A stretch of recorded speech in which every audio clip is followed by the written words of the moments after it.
সায়েন্সের স্টুডেন্টদের জন্য খুবই ইম্পর্ট্যান্ট একটা ডিভাইস হচ্ছে ক্যালকুলেটর। তোমরা অনেকেই প্রশ্ন করো ভাইয়া কিভাবে রিয়াল এবং ফেক ক্যালকুলেটর আমরা চিনতে পারবো। সো চলো তোমাদেরকে দেখাই রিয়াল এবং ফেক ক্যালকুলেটর কিভাবে বের করতে হয়। তো প্রথমে কি করবো ভাইয়া, দেখো এই ক্যালকুলেটরে তোমরা হচ্ছে শিফটে যাবা, শিফটে গিয়ে দেখো শিফট এবং অন আর 7 এই তিনটা বাটন একসাথে প্রেস করবা।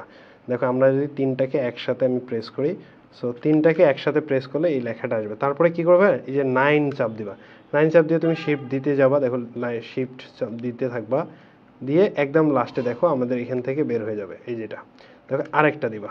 সো আরেকটা দিলাম যখন, এরপর দেখো প্রেস এসি বলছে, আমরা এসি অপশনটাতে প্রেস করব। এরপরে দেখো এখানে দুইটা অপশন আছে, একটা লাইট আর একটা হচ্ছে ডার্ক মোড। লাইট দেখো আমি যদি এইদিকে প্রেস করি তাহলে লাইটটা আস্তে আস্তে বাড়তে থাকবে।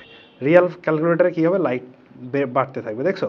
আর ফেকগুলোতে কিন্তু এই ঘটনাটা হবে না। আবার তুমি ডার্ক মোডে যদি নাও তাহলে দেখো এটা ডার্ক মোডে আবার কি একদম লেখাটা ক্লিয়ার হয়ে যাচ্ছে। সো এটা একটা প্রতীক। এরপরে দেখো আরেকটা ব্যাপার তুমি চেক করতে পারো। কি ব্যাপারটা ভাই, এই যে এখানে দেখো তুমি এটা দিবা, ওকে দিবা, বা ধরো আমি হচ্ছে এভাবে দিলাম, দিয়ে দেখো এখানে 0 0 একটা ডিজিট উঠছে।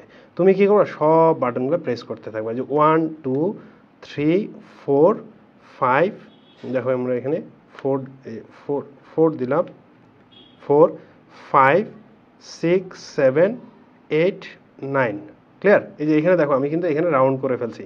এরপরে হচ্ছে সিরিয়ালি দেওয়া, যে 10 11 12 এভাবে সব চাপতেই থাকবা, দেখো সিরিয়ালি সিরিয়ালি চাপবে, দেখো এইভাবে দিতে থাকবা, দেন হচ্ছে এইভাবে দিবা, দেখো ফাইনালি দেখো একদম আমাদের এইখানে এসে লাস্টে দেখবো 48 পর্যন্ত হয়ে দেখো টেস্ট ওকে, তার মানে এটা ঠিক আছে।